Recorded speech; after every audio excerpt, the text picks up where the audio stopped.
Hello dear viewer, 98% of those who watch the news on our channel are not subscribed.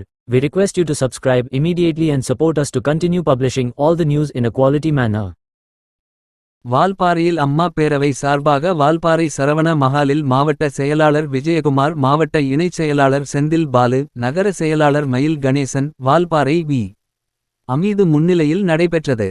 முகாமில் நீரிழிவு நோய், தலைச்சுற்றல், குடல் இறக்கம், தைராய்டு உள்ளிட்ட பிரச்சனைகளுக்கு கொழிஞ்சாம்பாறை அகல்யா டயாலிசிஸ் மருத்துவமனையும், கண் மருத்துவத்திற்கு அகல்யா கண் மருத்துவமனையினர் மற்றும் அம்மா பேரவை இணைந்து நடத்தினர்.